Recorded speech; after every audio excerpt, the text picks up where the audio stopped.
terjadi pernikahan dini. Kenapa? Pertama, faktor kesehatan ya, faktor kesehatan. Perempuan yang menjadi korban pernikahan dini itu paling banyak siapa? Siapa? Perempuan apa laki-laki? Kenapa kok perempuan? Yang hamil perempuan, yang melahirkan perempuan.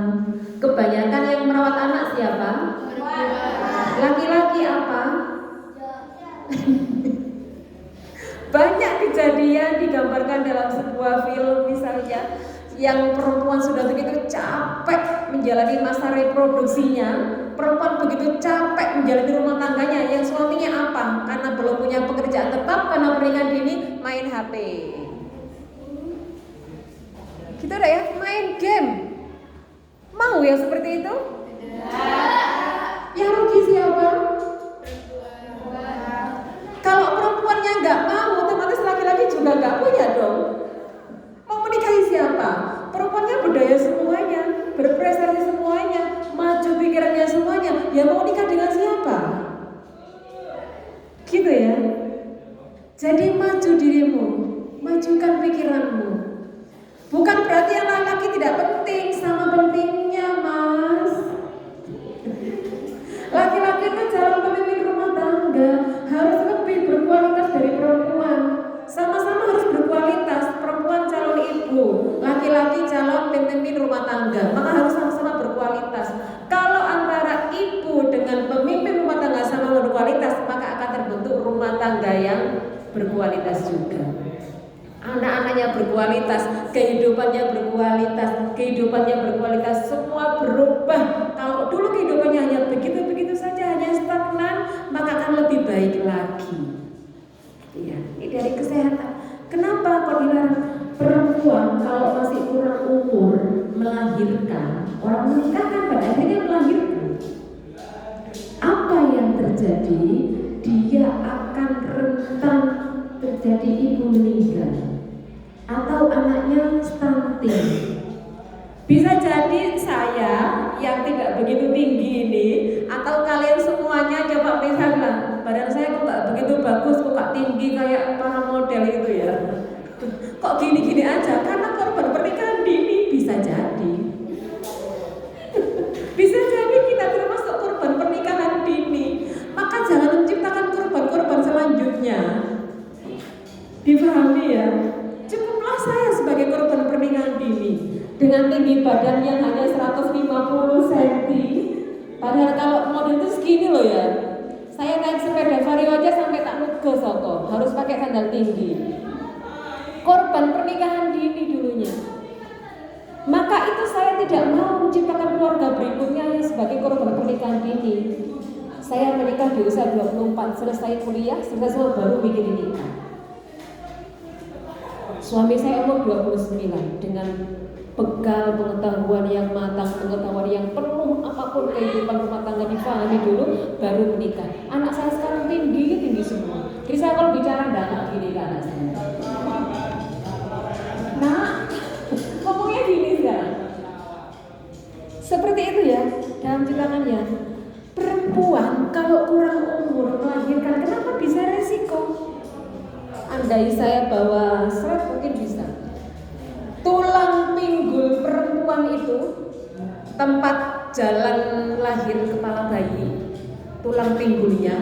Kalau umurnya masih kurang, diameter itu kalau lingkaran kan diameter tengahnya gitu ya. Diameternya itu 10 cm. Tulang pinggul perempuan. Kepala bayi yang dikeluarkan itu 9,8 cm. 9,8 keluar dari diameter 10 kan pas ya. Tapi kalau belum genap 10 cm mengeluarkan kepala bayi 9,8, apa yang terjadi? Pendarahan, luka, kesakitan. Akibatnya apa?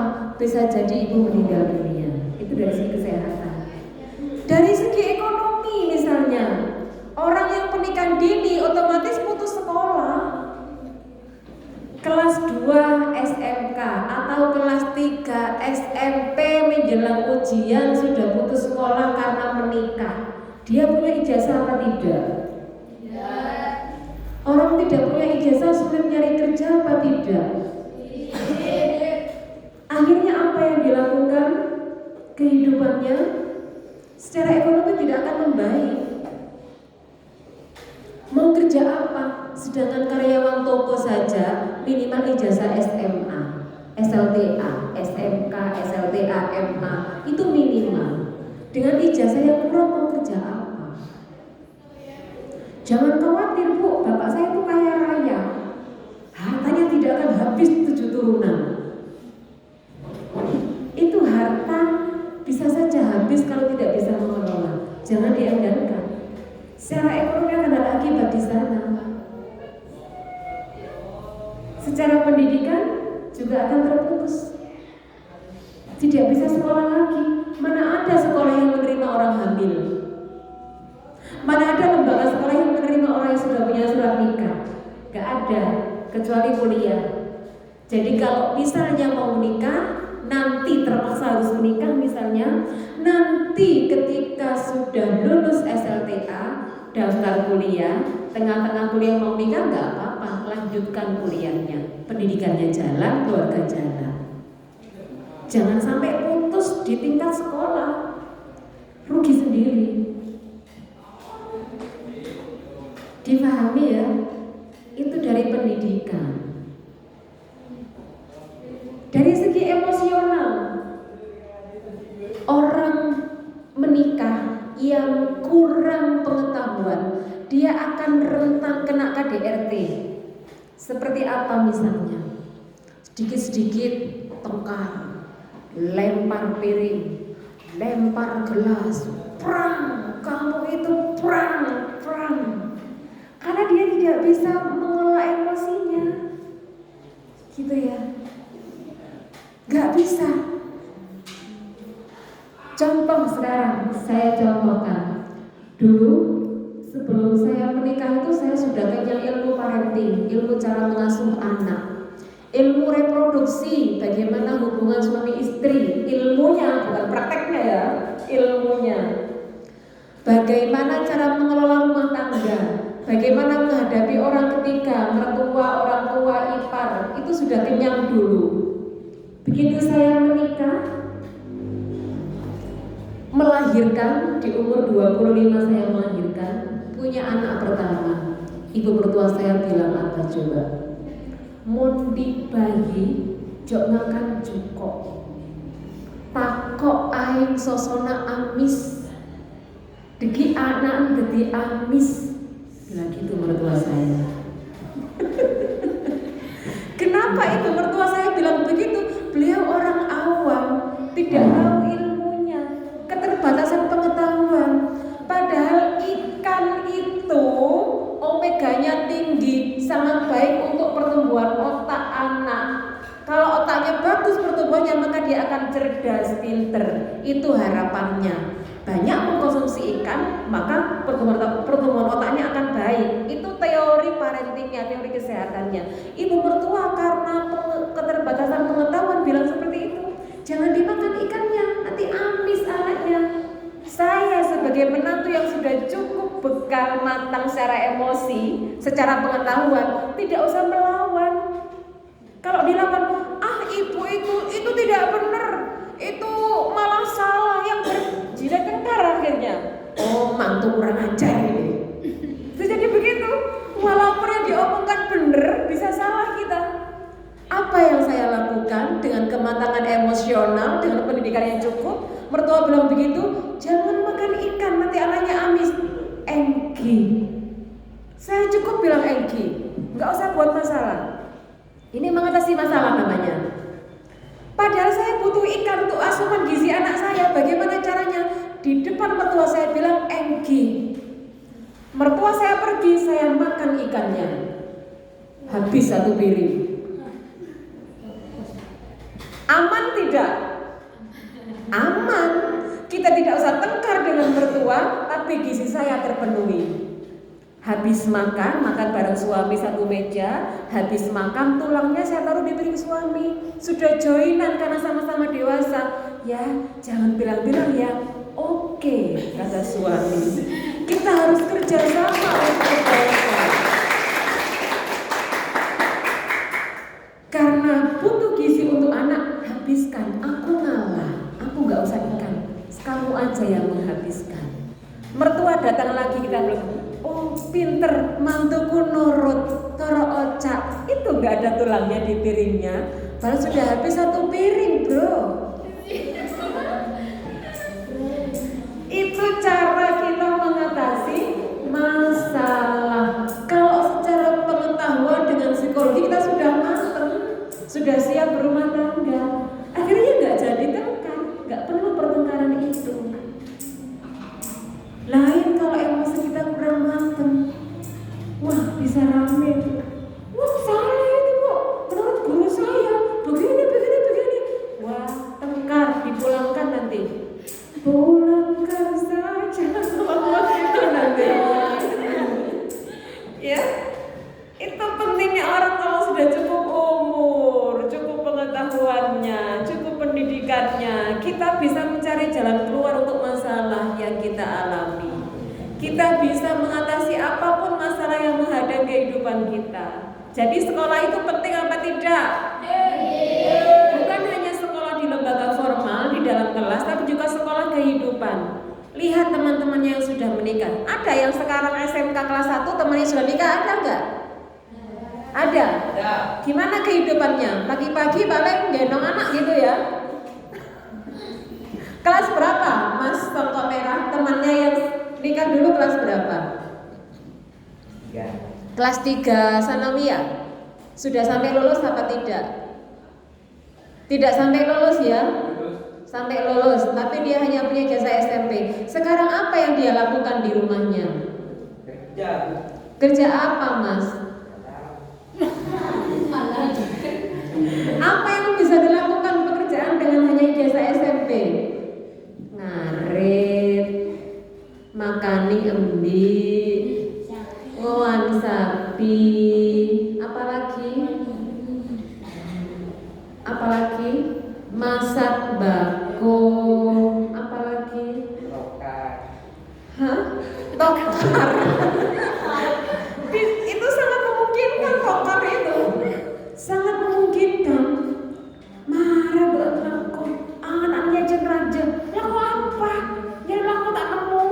Cisdor masih nemu ijazahnya cuma SMP. Gitu ya. Maka jangan membuka kehidupan kita seperti orang yang sudah terjadi yang tidak enak seperti itu. Tempuh pendidikan setinggi mungkin. Kalau punya HP, dimanfaatkannya baik. Jangan hanya lihat TikTok, scroll happy asmara dengan Dewi Caknan. Jangan. Masih banyak pengetahuan yang kita perlu dapat dari sana. Hal-hal yang positif. Kenapa sih tidak boleh nikah dini? Itu dibuka. Apa akibatnya kalau kita nikah dini? Itu silakan dibuka. Di situ kita dapat ilmu. Bagaimana cara sekolah bisa berprestasi? Itu dapat ilmu banyak. Jangan hanya melihat hal-hal yang sifatnya alay. Menikah itu bukan jalan keluar dari sebuah masalah. Difahami ya. Saya kok capek sekolah ya, jalan dari mana sana? Sumber Cantik ke sini, capek sekolah saya, mending saya nikah aja deh. Itu bukan jalan keluar masalah menikah itu. Bisa jadi capek jalan sekolah, memilih menikah, malah justru setelah menikah akan banyak masalah lagi di sana. Saya capek belajar, kalau sudah semester itu capek sekali belajar, mending saya nikah aja deh. Bukan. Menikah pun akan banyak masalah. Menikah itu gerbang masalah kalau melakukannya bukan di saat yang tepat. Pada saat umur kurang, pada saat ekonomi belum matang, maka kan jadi masalah pernikahan itu. Mau? Apakah kita mau terjebak dalam masalah berikutnya? Putus sekolah, mending nikah, bukan itu jalan keluarnya. Menikah harus dilakukan di saat yang tepat. Maka sekarang kembali lagi jadi pribadi yang tangguh, baik laki-laki maupun perempuan. Punya pengetahuan yang cukup, punya bekal mental yang memadai. Orang menikah tidak hanya menjadi suami istri, tidak hanya menjadi ayah dan ibu, tidak hanya menjadi papa dan mama. Orang menikah itu butuh banyak bekal, karena di sana dia akan membesarkan seorang anak. Membesarkan seorang anak itu butuh banyak biaya, biaya uang, biaya mental, biaya pikiran. Maka tidak bisa dilakukan dengan cara berusaha-berusuh. Hal seperti itu. Bagaimana supaya tidak terjebak dalam pernikahan dini? Kalau sebab yang sering banyak timbul itu kan karena adat istiadat, tunangan misalnya. Ada yang sudah tunangan di sini? Ada? Kalau ada angkat tangan, tak kasih hadiah nanti. Ada yang sudah tunangan di sini? Tidak ada ya, alhamdulillah. Karena tunangan itu sendiri pintu menuju pernikahan dini. Kalau berarti sekarang sudah tidak ada adat tunangan ya. Kalau orang dulu tuh katanya anak yang masih kecil sama-sama kecil ditunangkan. Ini tidak ada ya. Tidak ada ya. Berarti sudah terhapus adat itu. Itu alhamdulillah. Nilai plusnya di situ. Kalau sampai ada adat tunangan itu pintu awal. Kenapa? Kasus yang orang daftar menikah dini di KUA, saya di KUA jadi tahu betul. Orang yang mendaftarkan nikah umurnya kurang dari 19, rata-rata alasannya apa? Nekak pun bekalan bu, ini sudah tunangan. Pun tak lemole dari romana lake, atau besi lake tak lemole dari romana se ini. Akhirnya apa? Orang tua khawatir, takut sampai terjadi apa-apa maka dinikahkan. Itu kasus yang seperti itu. Maka sebagai anak jangan membuat khawatir orang tua. Sudah baik orang tua kalian tidak membuat adat istiadat mentunangkan itu ada terjadi dalam kalian. Sudah alhamdulillah, sudah syukur. Tapi adat itu harus dimulai dari diri kita. Kita jangan membuat khawatir orang tua. Orang tuanya khawatir anak saya terlalu bebas, saya takut ada apapun dinikahkan saja. Jadi jaga pergaulan. Perempuan, kembali ke perempuannya, jangan mudah teriming-imingi oleh janji manis kaum laki-laki.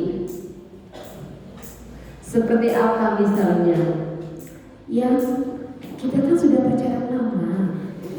Kamu kan tahu, aku mencintai kamu, kamu juga mencintai aku.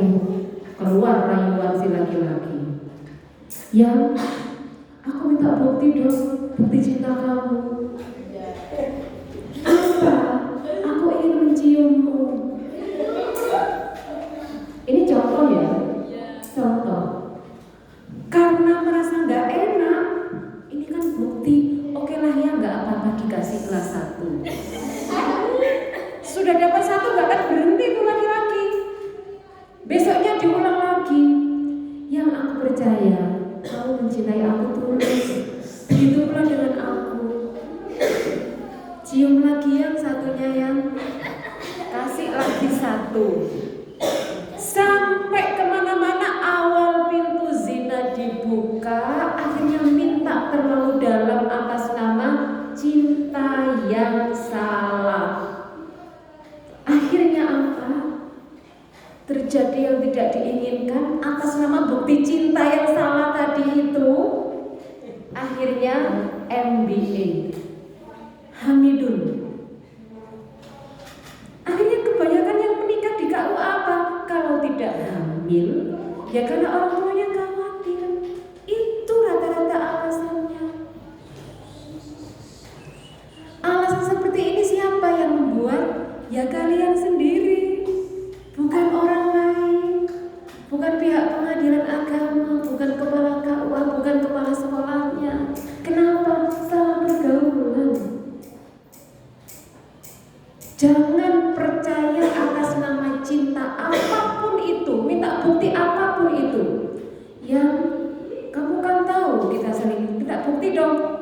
no, Ferguson. Stop. Kita tidak boleh melakukan itu. Kita ini masih sekolah. Kita tidak boleh terjerumus pada hal-hal yang merusak. Stop, Ferguson. Harus bisa menolak, harus bisa katakan tidak. Kalau gitu kita putus dia, masalah buat lo, enggak masalah, kita bisa putus. Jangan takut tidak laku. Hilang satu, tumbuh 1000. Aku akan mencari lagi walau tanpa kamu. Itu bagus.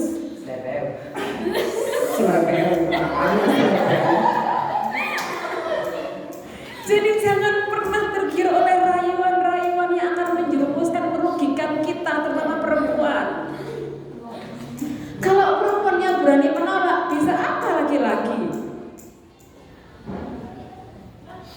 Bukti cinta, semua nggak ada itu.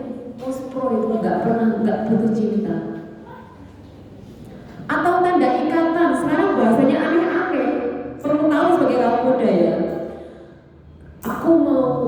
Aku sudah mau lulus sekolah nih. Aku mau kerja jauh. Kita perlu butuh ikatan cinta kita. Karena kita mau tidak ketemu lama, aku butuh ikatan. Apa ikatannya sayang? Kita harus nginap di sana semalam. Oh no, kembali katakan tidak. Harus berani itu, harus berprinsip.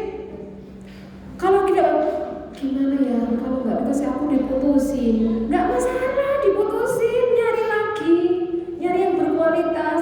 Kalau pacar kamu, orang yang kamu sukai berani merusak kamu, berarti dia bukan pribadi yang baik. Maka harus tegas menolaknya. Dengan dia berani bertindak lebih saja, itu sudah tanda dia bukan pribadi yang baik. Maka jangan diteruskan. Apalagi sampai meminta hal-hal sesuatu yang bisa merugikan perempuan, maka harus berani menolak. Jangan salah pergaulan. Sayangi dirimu, sayangi, cintai dirimu sendiri. Jangan mengandalkan dari orang lain. Jangan minta perhatian dari orang lain. Perhatian dari orang lain belum tentu didapat. Yang kita harapkan sekali, dia itu penyayang. Kenapa kamu mau sama cowok itu? Oh, dia itu perhatian banget, penyayang banget. Anaknya orang kaya lagi. Apapun aku berikan untuk dia. Oh, salah itu. Gak menjamin dia anak orang kaya akan hidup bahagia, tidak. Siapa tahu kaya tapi cerai. Ya tidak dapat apa-apa. Mending mencari sendiri, berdaya sendiri. Jangan mengharap perhatian dari orang lain. Saya nggak butuh perhatian orang. Saya mampu mencintai diri saya sendiri. Saya mampu memperhatikan diri saya sendiri. Dengan cara apa? Dengan cara meningkatkan prestasi, meningkatkan kualitas diri. Dengan kualitas dan prestasi yang bagus itu, dia akan mampu untuk melangkah ke depan dengan penuh percaya diri. Bisa menghasilkan ekonomi yang baik, bisa percaya diri menatap dunia. Ini loh aku tidak lemah. Kalau sudah menjadi pribadi seperti itu, maka akan menemukan yang selevel pada akhirnya. Tidak akan menemukan pasangan yang kecil. Gak akan berani orang yang kecil mendekati orang yang levelnya di atas rata-rata. Indah apa tidak? Maka kembali lagi, jangan ragu untuk semakin meningkatkan potensi diri menjadi lebih baik dan terus membaik. Sudah banyak contohnya. Dulu murid saya saat itu Ahmad Jauhari, tahu ya? Di sini ya. Dulu sekolahnya rajin banget dia. Sampai ketika lulus dia berorganisasi, kuliah. Sekarang baru punya istri, baru punya anak kecil. Tapi di umur yang tepat. Hidupnya bagaimana? Bahagia. Bisa menghadapi kehidupan dengan baik. Ada namanya dulu inisialnya N.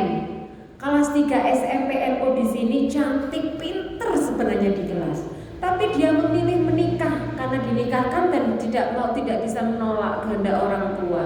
Hampir ujian itu menikah. Saya ya Allah eman banget.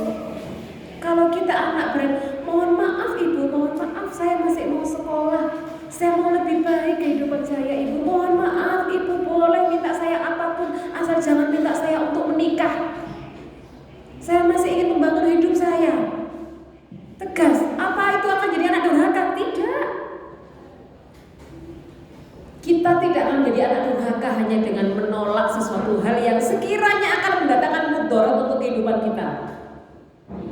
Tolak, saya masih ingin sekolah ibu, saya tidak mau nikah dulu.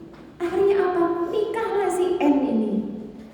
Gimana kehidupannya sekarang? Dengan potensi dia yang pandai, seharusnya dia bisa level di atas lagi, sejajar dengan Ahmad Jawari dan yang lain-lain. Ibu Iis juga siswa di sini. Sekarang jadi apa? Jadi tenaga pendidik. Itu yang harus kita contoh. Beliau-beliau yang berhasil melewati masa kesulitan dalam belajar, melewati godaan-godaan hingga akhirnya di titik ini. Sampai jam berapa saya Mbak?